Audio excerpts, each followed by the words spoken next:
दोस्तों, हाल ही में जिस तरह से पाकिस्तान को भारत ने भयंकर ठोका है, उसके बाद तो भारत की लॉटरी निकल चुकी है।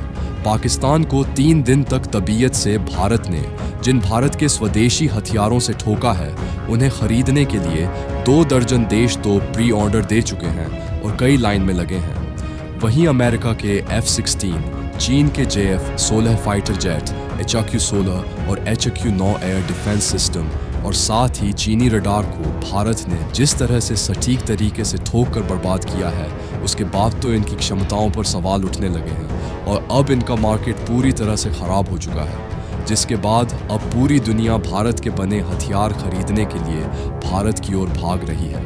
और इसमें सोने पर सुहागा हुआ है भारतीय इकोनॉमी को लेकर।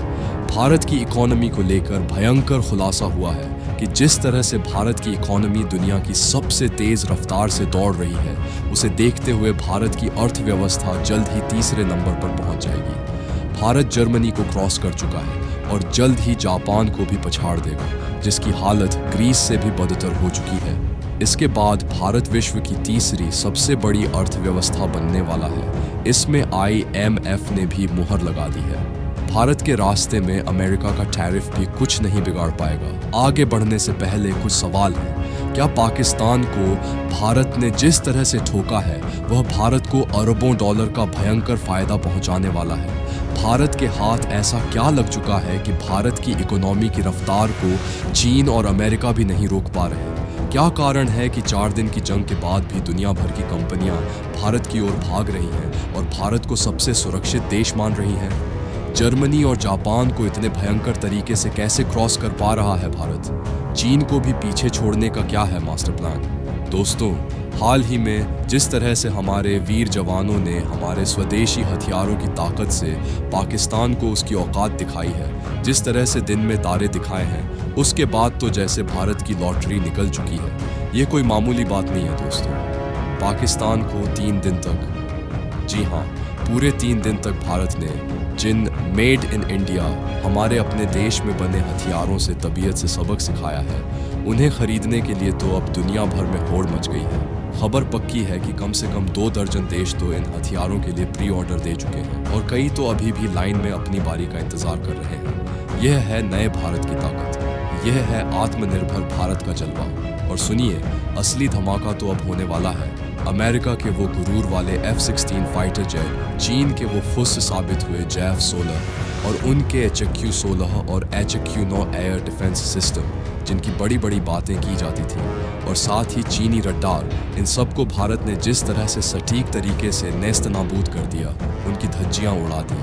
उसके बाद तो इन विदेशी हथियारों की क्षमता पर पूरी दुनिया में सवालिया निशान लग गए हैं। अब इनका मार्केट पूरी तरह से खराब हो चुका है। कोई कौड़ी के दाम भी इन्हें पूछने को तैयार नहीं है, जिसके बाद अब पूरी दुनिया भारत की ओर उम्मीद भरी नजरों से देख रही है और भारत के बने हथियार खरीदने के लिए दौड़ लगा रही है। और इस पूरे माहौल में सोने पर सुहागा हुआ है हमारी भारतीय इकोनॉमी को लेकर। जी हाँ, एक तरफ डिफेंस में दुनिया भारत का लोहा मान रही है, तो दूसरी तरफ हमारी अर्थव्यवस्था ने भी गदर मचा रखा है।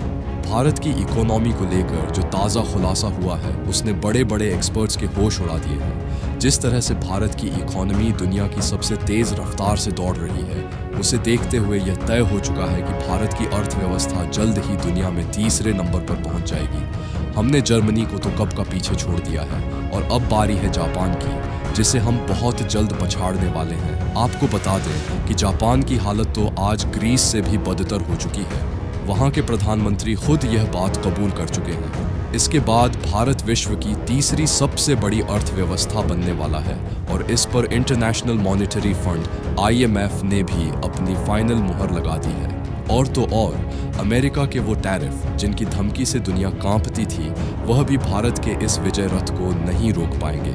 एक ताज़ा रिपोर्ट में यह दावा किया गया है कि भारत इन टैरिफ वॉर्स से निपटने के लिए दुनिया के किसी भी देश से बेहतर स्थिति में है। हम आपको बताएंगे इस धमाकेदार खबर की पूरी कहानी, तो बने रहिएगा वीडियो पर। और इस संबंध में आपके जो भी विचार हों, कमेंट में लिखकर ज़रूर बताइएगा।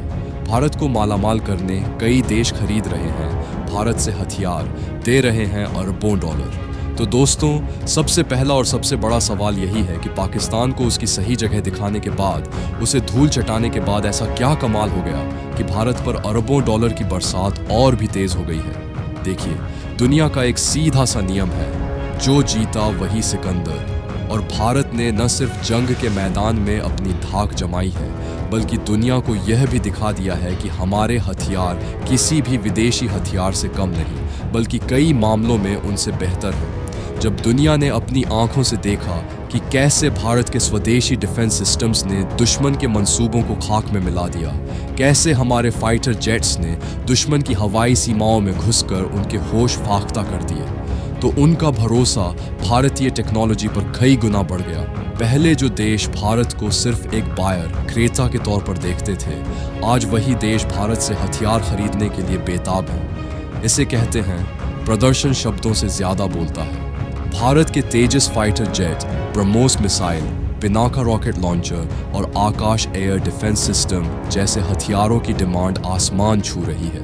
कई देशों को यह समझ में आ गया है कि भारत के हथियार न सिर्फ अफोर्डेबल हैं, बल्कि परफॉर्मेंस में भी लाजवाब हैं। यह सिर्फ हथियारों की बिक्री नहीं है दोस्तों, यह भारत की बढ़ती रणनीतिक क्षमता, स्ट्रैटेजिक इन्फ्लुएंस का भी सबूत है। जब देश डिफेंस में आत्मनिर्भर होता है, तो उसका रुतबा पूरी दुनिया में बढ़ता है, और जब रुतबा बढ़ता है तो इन्वेस्टमेंट भी खिंचता चला आता है।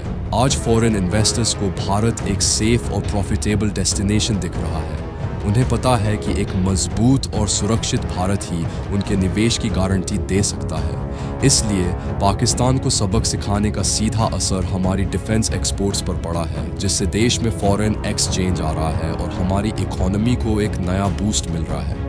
भारत के हाथ ऐसा क्या लग चुका है कि इकोनॉमी की रफ्तार रुके नहीं, रुक रही है।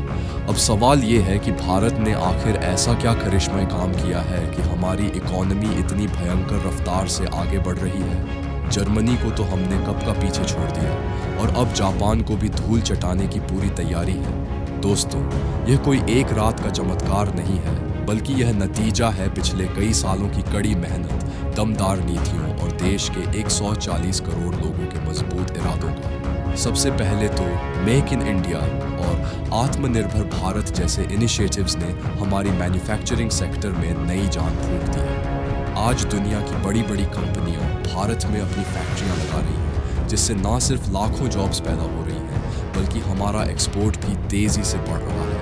दूसरा बड़ा कारण है हमारा डिजिटल रिवॉल्यूशन। यूपीआई ने तो जैसे क्रांति ही कर दी है।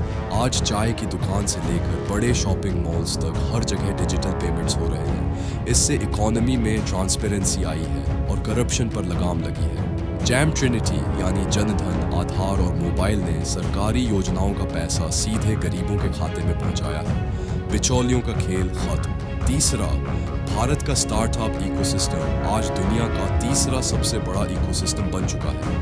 हमारे नौजवान आज जॉब सीकर नहीं, बल्कि जॉब क्रिएटर बन रहे हैं। उनके इनोवेटिव आइडियाज और ग्लोबल एम्बिशंस भारतीय इकोनॉमी को नई ऊंचाइयों पर ले जा रहे हैं। चौथा, इंफ्रास्ट्रक्चर डेवलपमेंट पर सरकार का फोकस कमाल का रहा है। वर्ल्ड क्लास हाईवेज, एयरपोर्ट्स और रेलवे का जो जाल बिछाया जा रहा है, वह हमारी इकोनॉमी के लिए किसी वरदान से कम नहीं। गुड्स का मूवमेंट तेज हुआ है, लॉजिस्टिक्स कॉस्ट कम हुई है, जिससे हमारी इंडस्ट्री और अधिक प्रतिस्पर्धी बन गई है। और पांचवा, सरकार ने ईज ऑफ डूइंग बिजनेस को बेहतर बनाने के लिए कई कदम उठाए हैं। लाल फीताशाही कम हुई है, नियम कानूनों को सरल बनाया गया है, जिससे देसी और विदेशी दोनों तरह के इन्वेस्टर्स का भरोसा बढ़ा है। इन सब वजहों से भारत आज दुनिया की सबसे तेजी से बढ़ती प्रमुख अर्थव्यवस्था है।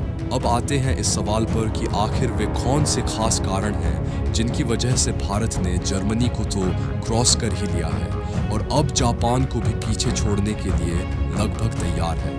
भारत की इस रिकॉर्ड तोड़ सफलता के पीछे असली वजह क्या है दोस्तों? जैसा हमने पहले भी कहा, भारत की तरक्की के कई मजबूत स्तंभ हैं, लेकिन जब हम जर्मनी और जापान जैसी विकसित अर्थव्यवस्थाओं से अपनी तुलना करते हैं तो कुछ बातें शीशे की तरह साफ हो जाती हैं।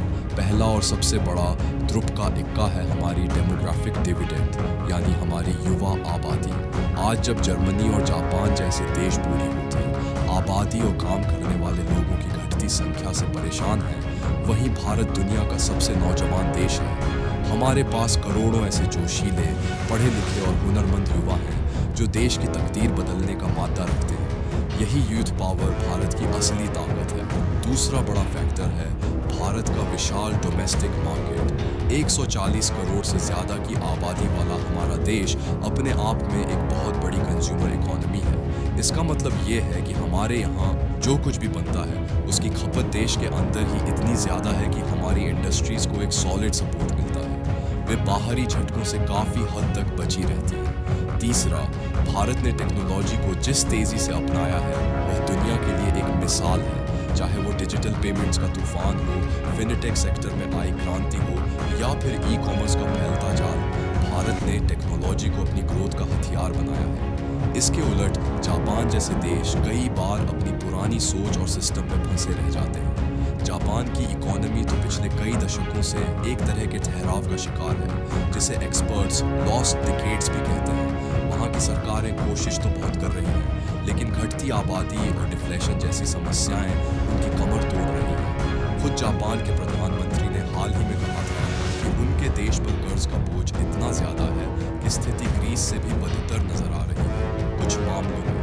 वहीं जर्मनी, जो यूरोप का इंडस्ट्रियल पावर हाउस है, वह काफ़ी हद तक एक्सपोर्ट पर निर्भर अर्थव्यवस्था है। लेकिन पिछले कुछ समय से ग्लोबल स्लोडाउन, एनर्जी क्राइसिस और सप्लाई चेन में आई दिक्कतों ने जर्मनी की हालत पतली कर दी है। और अब वो सबसे बड़ा सवाल जिसके जवाब का इंतजार पूरी दुनिया कर रही है, क्या भारत आने वाले दिनों में चीन को भी पीछे छोड़ देगा? और अगर हाँ, तो इसके लिए भारत को क्या क्या करना होगा?